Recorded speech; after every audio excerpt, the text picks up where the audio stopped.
I always knew the exact moment I decided to destroy my family. It wasn't when they drained my college fund, $50,000 I'd scraped together with scholarships and weekend babysitting gigs. It wasn't even when they laughed at my demand for a written promise to pay it back. No, it was the look my sister, Sarah, gave me when she signed the papers. That smug, lopsided grin that screamed, "Fine, little sis. Whatever makes you feel better." My name's Emily. I'm the responsible one, the careful one, the one who was always supposed to understand. Understand what?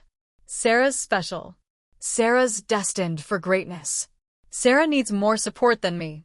She's going to be the next tech genius, the one to rival Silicon Valley's best. Mom, Linda, would beam at neighborhood barbecues in our Denver suburb, bragging about Sarah's big ideas while I sat quietly, finishing calculus homework. Sarah had this charm, this spark that drew people in. But that spark? It was more like a fuse, burning slow and dangerous. "Emily, we need to talk." Dad, Robert, called me into his home office one evening during my senior year. Mom and Sarah were already there, perched on the leather couch. Sarah was practically vibrating with excitement, her eyes wide. "I've got it," she blurted before Dad could even open his mouth. "An app for matching pet owners with local groomers. It's going to revolutionize the industry." I glanced at their eager faces, then at the folder on Dad's desk. The one labeled Emily's college fund. My stomach dropped. "No," I whispered, my voice barely audible. "Honey," Mom reached for my hand, her voice soft but firm. "Your sister has a real shot here. We've talked to investors, and it's just a little seed money." "That's my college fund," I said, louder now.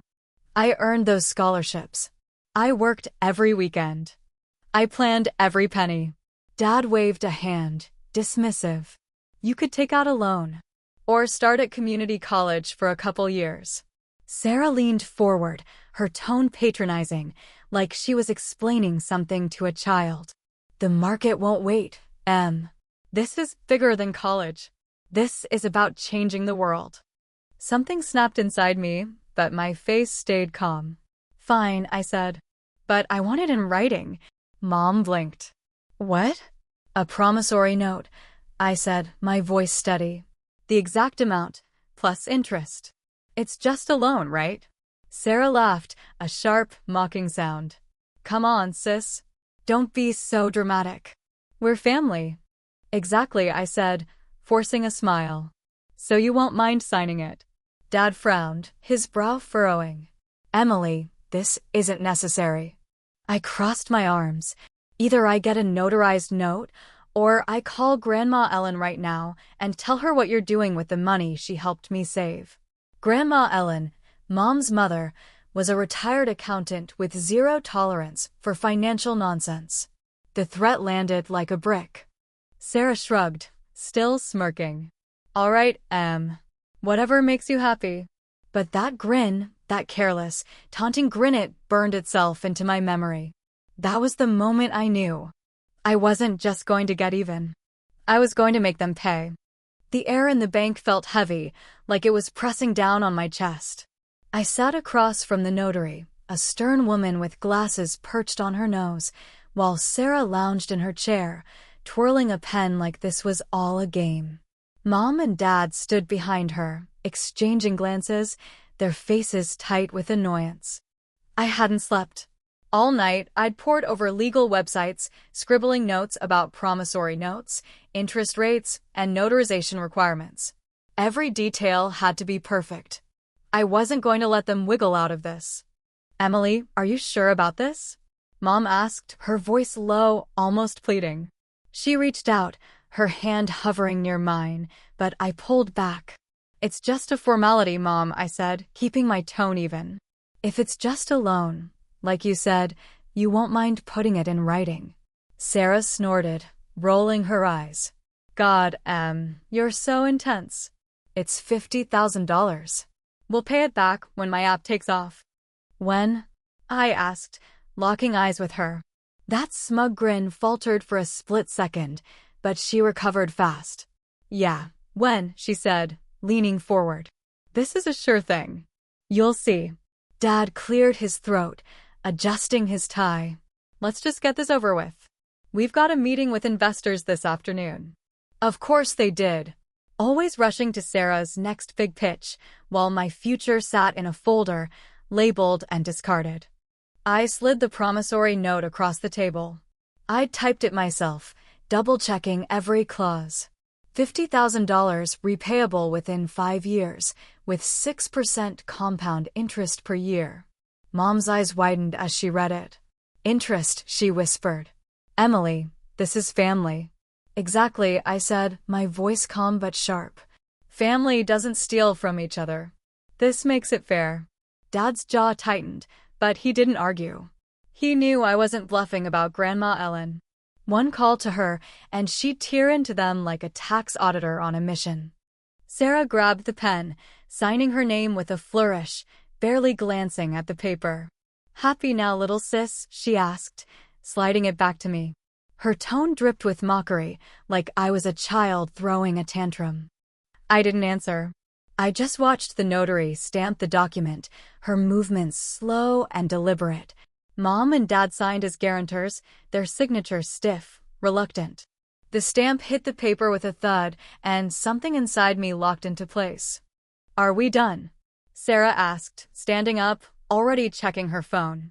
I've got a call with a developer in 10 minutes. Yeah, I said softly, folding the note carefully. We're done. The notary handed me the original, and I slipped it into my backpack. $50,000, plus interest.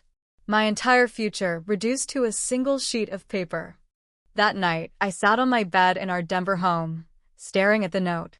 The house was quiet, except for the faint hum of Mom's voice downstairs, talking to Sarah about her vision. I opened my fireproof lockbox, the one Grandma Ellen gave me when I was 12.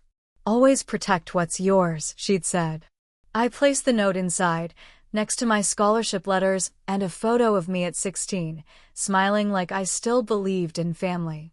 Mom appeared in my doorway, her face soft but accusing. You should support your sister, Emily, she said, making me jump. This isn't about money.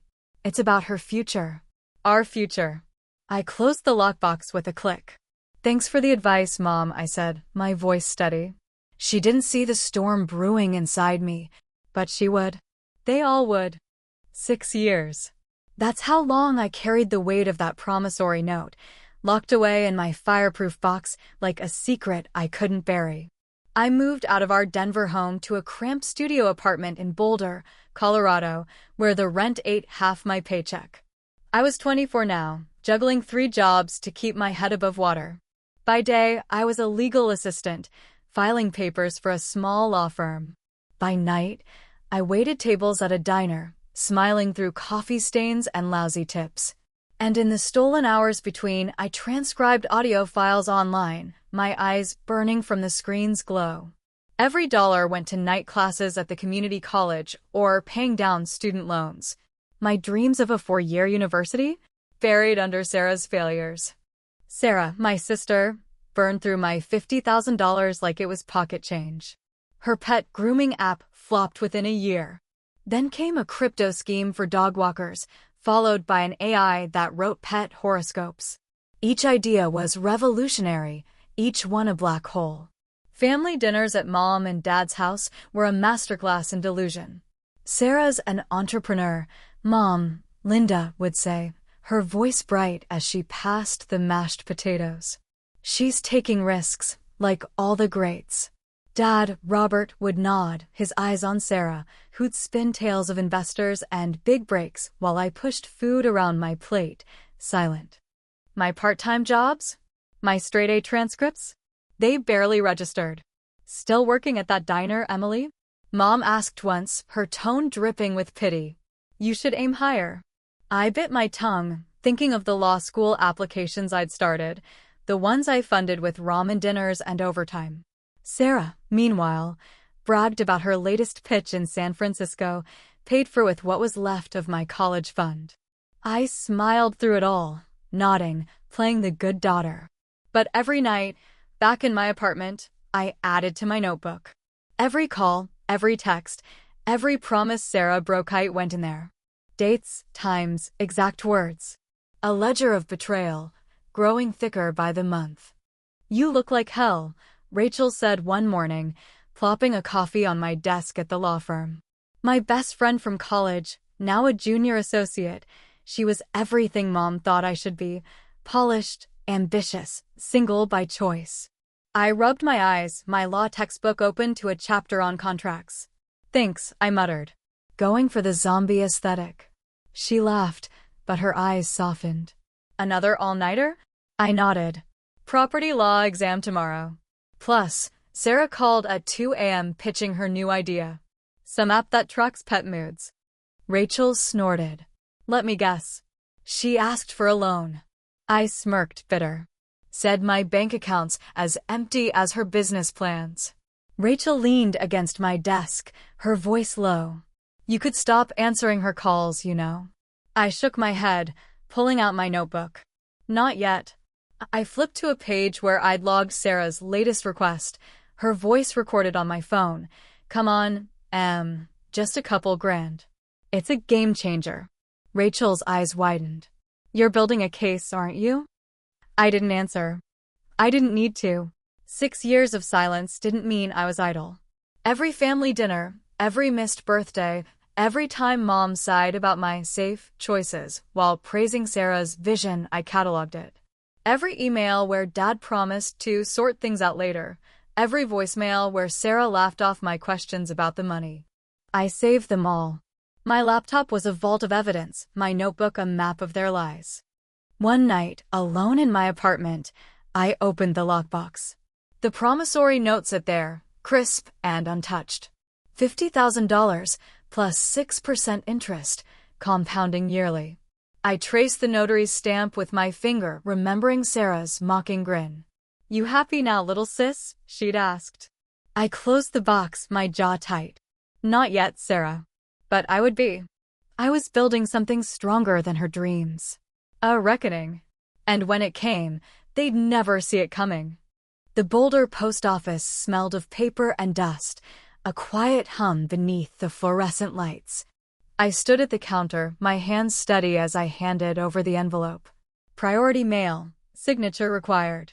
Inside was a copy of the promissory note, an official demand letter, and a spreadsheet detailing the interest calculations. $50,000 compounded at 6% for 6 years. $75,000 now, a number that felt both heavy and hollow. The clerk stamped the receipt, and I walked out into the crisp Colorado morning, my breath visible in the air. It was done. Back in my studio apartment, I sat on the edge of my bed, staring at the fireproof lockbox. The original note was still inside, its edges crisp, the notary's stamp a dark promise. 6 years of waiting, working, watching Sarah squander my future on failed apps and flashy trips to Vegas. 6 years of Mom's sighs, Dad's excuses, and Sarah's laughter. I'd kept silent, but silence wasn't surrender. It was strategy. My phone buzzed, shattering the quiet. A text from Sarah. "What's this about a letter? You're freaking Mom out." I didn't reply. Another buzz. "Dad this time. Emily, call me. Now." Then Mom, her voicemail a mix of panic and reproach. "This isn't how we handle things, sweetheart. We're family." I let the messages pile up, my screen lighting up with their names.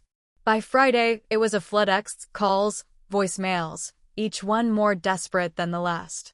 I ignored them all, my pulse steady, my mind clear. Sarah's next message came late that night. "You've changed, Em. What happened to my sweet little sister?" I stared at the words, her voice echoing in my head. That smug grin from 6 years ago, the way she'd signed the note like it was a joke. "She's grown up," I typed back, my fingers deliberate. "And she's learned to read the fine print." I hit send, then powered off my phone. The silence felt good, like a weight lifting. I leaned back against the wall, closing my eyes. The demand letter wasn't just about money. It was about respect, about making them see me. Not the quiet daughter who understood, but the woman who'd clawed her way through night classes and triple shifts. The woman who'd memorized every lie they told. I pictured Mom's face when she opened the envelope, Dad's frown, Sarah's smirk fading. Would they finally understand? Or would they just blame me like always? A memory surfaced unbidden. A family dinner 2 years ago, Mom praising Sarah's latest pitch while I cleared the table. "Emily, you missed our trip to Aspen," she'd said, her tone sharp. "Sarah had a big meeting with investors. You should have been there." I'd smiled, my hands gripping a plate. "Sorry, Mom. Some of us have to work." She'd sighed, like my jobs were a disappointment. Like I was the disappointment.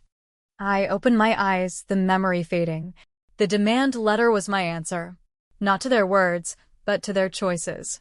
To the years they treated my future like a piggy bank for Sarah's dreams. I stood, crossing to my desk, where my law school application lay half-finished. One day, I'd be more than a legal assistant. One day, I'd stand in a courtroom, not just as a plaintiff, but as a lawyer. But first, they'd pay what they owed. I slid the lockbox under my bed, its weight grounding me. $75,000. A debt they couldn't dodge. I climbed into bed, the sheets cool against my skin, and slept better than I had in years. Revenge didn't need to be loud or dramatic. It just needed to be precise, like a notary's stamp. Like a promise kept. Rachel's office in downtown Denver smelled of coffee and printer ink, a small oasis of order amid my chaos. I sat across from her, my legal assistant badge clipped to my blazer, and slid a thick folder across her desk. 6 years of evidence, meticulously organized, emails, text messages, voicemails, bank statements, even screenshots of Sarah's social media posts flaunting luxury cars and Vegas trips. My sister hadn't invested my $50,000 in her pet grooming app. She'd burned it on slot machines and designer handbags, all while Mom and Dad cheered her entrepreneurial spirit. Rachel, my best friend and now a junior associate at the firm, flipped through the folder, her eyes widening. "Emily," she whispered, "you've been planning this since high school." I nodded, my hands folded tightly in my lap. Every call, every promise, every lie. I recorded it all. She pulled out a transcript of a voicemail from Sarah, dated 3 years ago. I'll pay you back when my crypto thing hits." "Chill, okay." Rachel shook her head. She didn't even try to hide it. I leaned back, the chair creaking under me. She didn't think I'd fight back. None of them did. Rachel met my gaze, her expression a mix of awe and concern. "This promissory note," she said, tapping the notarized document, "is airtight. 50,000, 6% compound interest, signed by Sarah, guaranteed by your parents. With this evidence, you could take them for everything." I forced a smile, but it felt brittle. Everything. What did that even mean? A house? A family? Or just the $75,000 they owed me now? My phone buzzed, Sarah's name flashing on the screen. I silenced it, but Rachel noticed. "She's been calling, hasn't she?" she asked. I sighed, rubbing my temples. Every day since the demand letter. Yesterday, she showed up at the diner, pitching her latest idea. Some AI that predicts pet allergies. Wanted me to invest, for old time's sake. Rachel snorted, closing the folder. "What did you say?" I smirked, bitter. Told her my wallet's as empty as her track record. Rachel leaned forward, her voice low. "Emily, this isn't just about the money, is it?" I didn't answer right away. I thought of Mom's voice at last month's family dinner, praising Sarah's bold vision while dismissing my night classes as cute.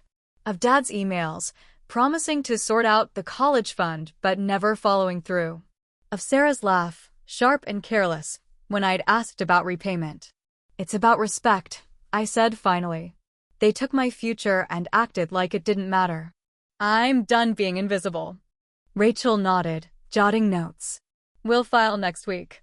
Breach of contract, fraud, maybe even tax evasion if these bank statements check out." She hesitated, studying me. "You sure you're ready? This'll get ugly." I thought of my studio apartment in Boulder, the ramen dinners, the student loan statements piling up. Then I thought of Sarah's smirk, signing that note like it was a joke. "I'm ready," I said, my voice steady. That night, alone in my apartment, I opened my notebook. Pages of dates, quotes, and timestamps, a map of my family's betrayal. A new email from Sarah waited in my inbox, subject line, "One last chance." I opened it, my jaw tight. Let's talk. My new app's a game changer. Invest now and we'll split the profits. Family, right? I laughed, a quiet, hollow sound. Family. The word felt like a blade. I forwarded the email to Rachel, adding a note, more evidence. Then I pulled out the promissory note, its weight familiar in my hands. $75,000. A debt they couldn't dodge. But as I locked it away, a doubt crept in. Was this justice? Or something darker? I pushed the thought down, focusing on the plan. 6 years of silence had built this case, piece by piece. Now it was time to see it through. My phone buzzed again. Mom's voicemail this time. "Emily, this lawsuit talk is tearing us apart. A good daughter wouldn't do this." I deleted it, my heart racing. A good daughter. Maybe, but I wasn't their doormat anymore, and soon they'd know it.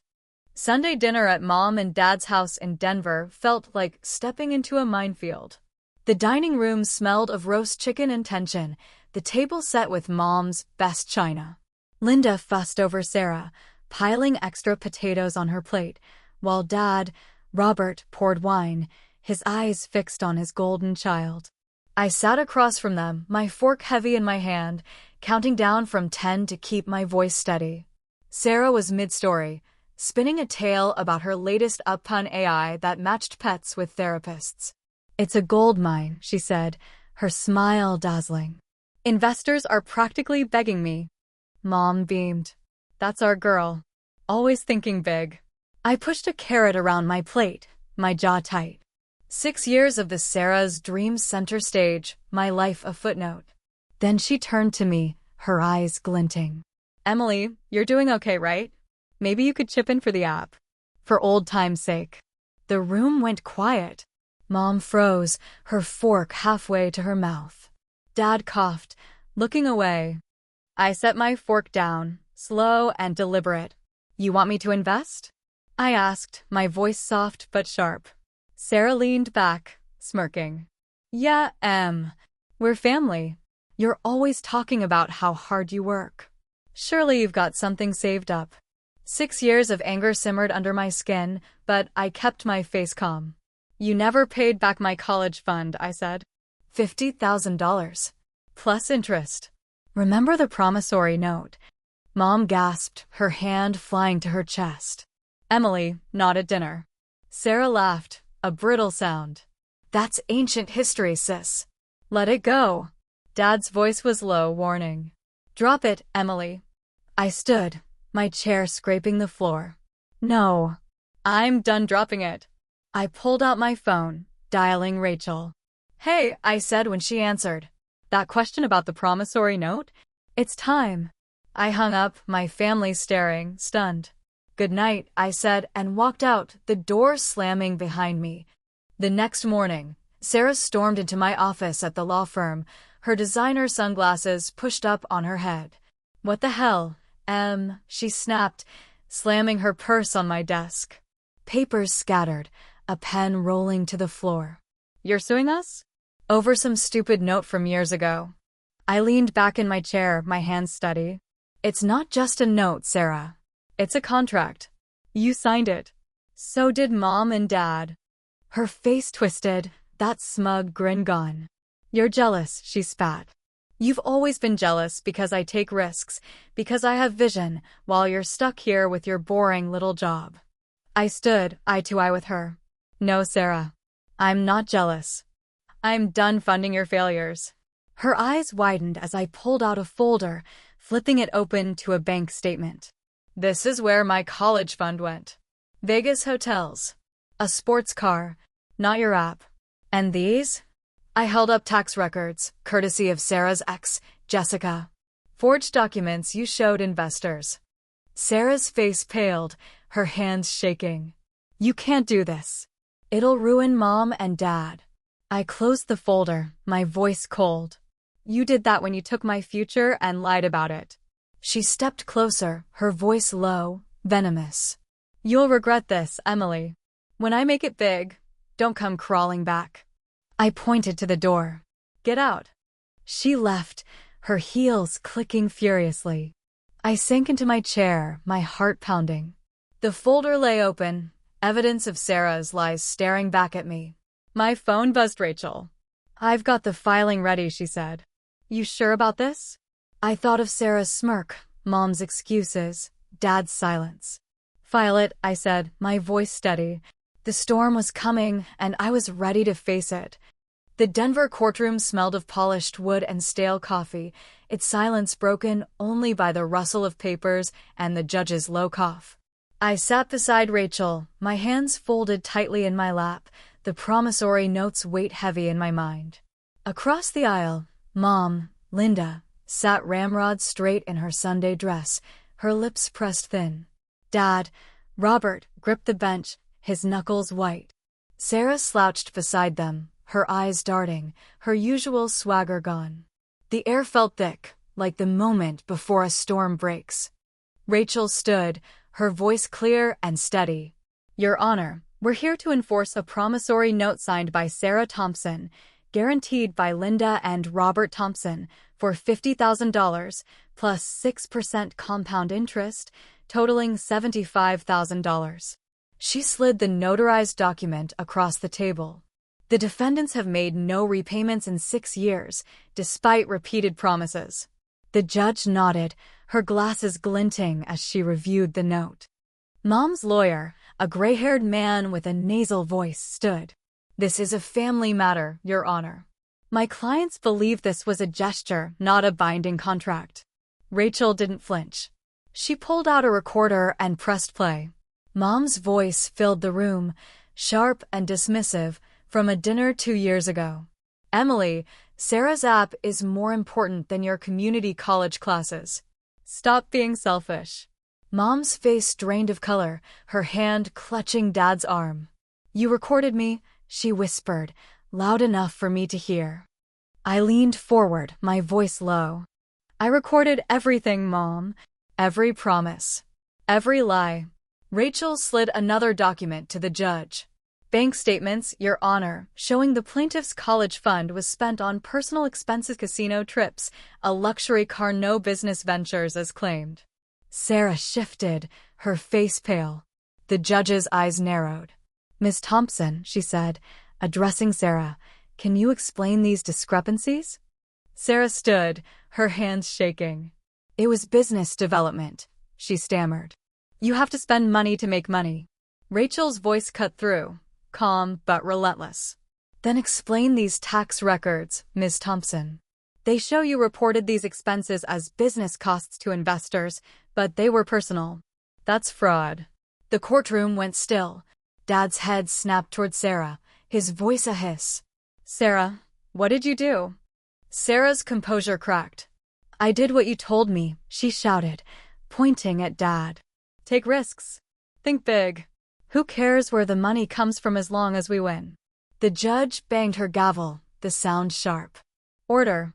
Sarah froze, her face ghostly, realizing what she'd admitted.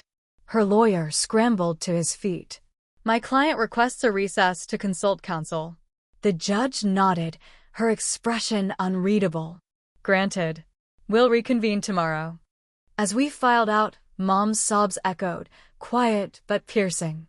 She grabbed my arm, her eyes wet. Emily, please. We can fix this as a family. I pulled away, my voice cold. We stopped being a family when you chose Sarah's dreams over mine. Her face crumpled, but I turned and walked away, Rachel at my side. In the bathroom, I leaned over the sink, my stomach churning. I splashed water on my face, my reflection pale, hollow. Rachel found me, her voice soft. You okay? That was intense. I nodded, wiping my face. Did you see Sarah's face when she admitted the fraud? Rachel's lips twitched. Yeah. The judge saw it too. We've got them. I straightened, meeting her eyes. 75,000. Plus interest. Don't forget the interest. She hesitated. Emily, we can still settle. Avoid the fallout. I shook my head, my jaw tight. No. They need to learn. Actions have consequences. Outside, my phone buzzed. A text from Jessica, Sarah's ex, found more tax records. Forged investor reports from 2019. Sending to Rachel now. I forwarded it to Rachel, my hands steady. The case was solid, but as I left the courthouse, a hollowness settled in my chest. I'd won the day, but at what cost? Sarah's confession, Mom's tears, Dad's betrayal, they were all real now, laid bare. Justice felt like a blade, sharp and cold, cutting deeper than I'd expected. The judge's gavel fell, a sharp crack that echoed in the Denver courtroom. The court rules in favor of the plaintiff, she said, her voice steady. The defendants are ordered to pay $75,000, including compound interest, within 30 days. Assets listed in Exhibits A through stocks, savings, and a cabin in Vail will be seized to ensure compliance. Mom, Linda, clung to Dad's arm, her face pale. Dad, Robert, stared at the floor. Sarah sat frozen, her eyes blank. I felt nothing, just a hollow space where victory should have been. Outside, reporters swarmed, their cameras flashing like vultures circling. Ms. Thompson, any comment on the fraud allegations? One shouted. I pushed past, my face a mask, while my family huddled with their lawyer, whispering furiously. 6 years of planning, recording, waiting, and it was over in an hour. Rachel touched my arm, her voice low. Congratulations, Emily. You won. I forced a nod. Did I? That evening, my phone lit up with notifications. Boulder's local Facebook groups buzzed with court records, shared by Mom's church friends. Dad's golf buddies texted about the tax fraud headlines. The scandal spread like wildfire, each post a spark. I scrolled through, my chest tight. Then came the messages not from family, but from strangers. Women, sisters, daughters, all with stories like mine. My brother got the college fund, one wrote. They told me to marry well instead. Another, I was the good girl too. Thank you for fighting. I stared at the screen, my eyes burning. This wasn't just my war anymore. Back in my new Boulder apartment, bought with a loan I could finally afford to repay, I sat on the couch, the silence deafening. The promissory note lay on the coffee table, a relic of my rage. I'd won the money, the justice, but the cost was everywhere. Mom's voicemail from yesterday played in my head. You've ruined us, Emily. How could you? Sarah's text. Hope you're happy destroying our family. Dad's silence, louder than any words. I opened my laptop, the local news site glaring back. Denver family faces financial ruin after fraud lawsuit. Sarah's mugshot from a minor arrest years ago was plastered beside it. Unfair but brutal. I closed the tab, my hands shaking. The victory felt like ashes, scattered and cold. My phone buzzed again, a message from Rachel. Check your email. More women reaching out. Your case is inspiring them to fight back. I read the emails, dozens of stories mirroring mine, each one a reminder that my pain had purpose. Still, the emptiness lingered. I thought of family dinners, Mom's laughter, Dad's rare smiles, Sarah's reckless charm. Gone now, replaced by court orders and frozen assets. I'd wanted them to see me, to feel my hurt, but all I saw was their ruin. My phone buzzed once more. Jessica, Sarah's ex, sent a link to a Reddit thread. Local woman wins lawsuit against family for stolen college fund. The comments were a mix of praise and pity. She's a hero, one read. But at what cost? Another asked. I stood, pacing the apartment, the hardwood cool under my feet. The money would clear my loans, maybe fund law school. But the family I'd fought for? They were strangers now, their voices trapped in voicemails I couldn't delete. I stopped at the window, Boulder's lights flickering below. The fight had made me visible, but it had also made me alone. Rachel's words echoed, "You won." But as I looked out at the city, I wondered what I'd lost. The money was mine again, but the family I'd once drawn in crayon, for stick figures holding hands, was gone. Maybe forever. I touched the glass, my reflection staring back. Stronger, yes, but lonelier too. And that, I realized, was the true fallout. The Denver law firm's conference room buzzed with energy, young women filling the seats, their eyes fixed on me. I stood at the podium, my notes untouched, my voice steady but heavy. "They told me to use my looks, not loans," I began. "To find a husband, not a career. To step aside for my sister's dreams because hers mattered more." The room went quiet, their faces reflecting my own story, sisters overlooked, futures dismissed. But every time you let someone steal your future, you teach them it's okay. I said enough. After the talk, I sat in Rachel's office, my hands wrapped around a lukewarm coffee. My phone buzzed a message from Michael. "My ex saw you speak online," he wrote. "Can we talk?" An hour later, he sat across from me in a Boulder cafe, his leather jacket the same one I'd loved years ago. "I owe you an apology," he said, his eyes soft. "I didn't get it back then. Why you worked so hard, why you saved every penny. Now I do." "You do?" I asked, my voice neutral. He nodded. "Sarah came to my bar last week, pitching some app, asking for $5,000. Made me see what you've been fighting." I looked away, the memory of our old fight stinging. Me, refusing vacations, hoarding cash, obsessed with rebuilding what was stolen. "I had to," I said quietly. "They took everything." Michael leaned forward. "You're colder now, Emily. You don't look happy. You look haunted." Before I could answer, my email pinged. Professor Harper, my old ethics teacher, had sent a message. "Your case is remarkable. Will you speak to my class about the ethics of justice?" I stood, brushing off Michael's concern. "I have to go," I said, leaving him at the table, his words lingering like a bruise. That night, I visited Jessica, Sarah's ex, in her small Denver apartment. She pulled a tiny onesie from a gift bag I'd brought, printed with "Future Lawyer." Her laughter turned to sobs. "Sarah's not answering my calls," she said, wiping her eyes. "Your parents either. Like my baby doesn't exist." I thought of cycles, of futures stolen before they begin. "I'm setting up a trust fund," I said, sliding papers across her table. "From the lawsuit money. For your child's education." Jessica stared, stunned. "Why?" I sighed, my voice soft. "Because no one should lose their dreams before they even start." My phone buzzed. "Rachel, turn on the news." I flicked on Jessica's TV, the screen showing Sarah in handcuffs, led from a hotel. "Local entrepreneur arrested for investment fraud," the headline read. Jessica gasped. "Oh my God." I turned it off, my hands steady. "The trust is ironclad," I told her. "No one can touch it. Not Sarah, not my parents, not even you. Just your child." I left Jessica's, the night air cool against my skin. My phone buzzed again. "Sarah. Mom's in the hospital. Anxiety attack. Hope you're proud." Then "Mom, you've shamed us, Emily. The church might drop me." I forwarded them to Rachel, my heart racing. Professor Harper's email echoed, "The ethics of justice." Was this justice? Or had I crossed into something else? I drove past my parents' house, a "for sale" sign stark against the lawn.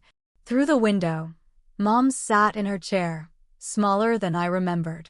My phone lit up with another text, this time from Jessica. "Sarah's facing real time. Karma's catching up." I didn't reply. Instead, I thought of Michael's words, Harper's question, the women at my talk. Revenge had burned bright, but it left ashes. Justice, thought it could build something new. I pulled away, the house fading in my rearview. The trust fund papers sat in my bag, a promise to Jessica's child. A cycle broken. Maybe that was redemption. Not for them, but for me. Because sometimes, the fight isn't about winning. It's about choosing who you become. The key to my new Boulder apartment turned smoothly in the lock, a small sound that felt like freedom. No more cramped studios, no more ramen dinners, no more juggling 3 jobs to survive. The lawsuit money had cleared my student loans, paid for this place, and left enough to breathe. I stepped inside, the hardwood floors gleaming under soft light, every piece of furniture chosen for function, not sentiment. My desk held the final papers for Jessica's child's trust fund, next to my law school acceptance letter. A new photo sat beside them and Jessica at her last ultrasound, smiling, a future unfolding. I sank into the couch, the quiet wrapping around me. Rachel had called earlier, offering me a job at her firm once I passed the bar. "Your case changed things," she'd said. "Women are coming to us, inspired to fight back." I'd hesitated, the rawness of family law still stinging, but I'd said yes. It felt right, like a path forward. My phone buzzed, pulling me from my thoughts. Professor Harper, my old ethics teacher. "Watched your speech," his message read. "You found the difference between revenge and justice. Proud of you." I stood, crossing to the desk, and picked up the trust fund papers. The ink was dry, the terms ironclad. A college fund for Jessica's child, safe from Sarah, from my parents, from anyone who'd repeat old cycles. I signed the final page, my hand steady, and sealed the envelope. This wasn't revenge. This was justice hope, built for someone who'd never have to fight like I did. Jessica's due date was circled on my calendar, a new beginning marked in red. My phone lit up again. A text from Dad, the first in weeks. "Found your old report cards," he wrote. "All A's. We never saw your potential." The trust fund for Jessica's kid, that was kind. I stared at the words, my throat tight. It wasn't kindness, I whispered to the empty room. It was necessary. Another message followed. "Can we talk?" "About everything." I thought of the for sale sign on their lawn. Sarah in jail, Mom's church friends whispering. "Not yet," I typed back. "Maybe someday." I hit send, my heart heavy but resolute. I opened my laptop, pulling up the family group chat. Mom's last message glared. "Sarah's in jail because of you. Hope you're happy." Sarah's, "You ruined everything." I took a breath, my fingers hovering over the keyboard. "I didn't win by getting my money back," I typed. "I won by using it to protect someone else's future." That's the difference between revenge and justice. One ends a cycle. The other starts a new one. I hit send, then left the chat, the app closing with a soft click. Pouring a glass of wine, I walked to the window, Boulder's lights twinkling below. The lawsuit was over, the money mine, but the real victory was this. I'd chosen who to be. Not the doormat daughter, not the vengeful sister, but someone who could break patterns and build something better. My phone buzzed one last time. "Jessica. Trust funds official." "Thank you, Emily. You're giving my kid a chance." I smiled, a real one, the first in years. I set the wine down, picking up my law school application, the pages crisp under my fingers. The baby's due date loomed, a promise of new life. For the first time since this began, I felt light, unburdened. Revenge had been a fire, consuming everything. Justice was different, a seed, planted for someone else to grow.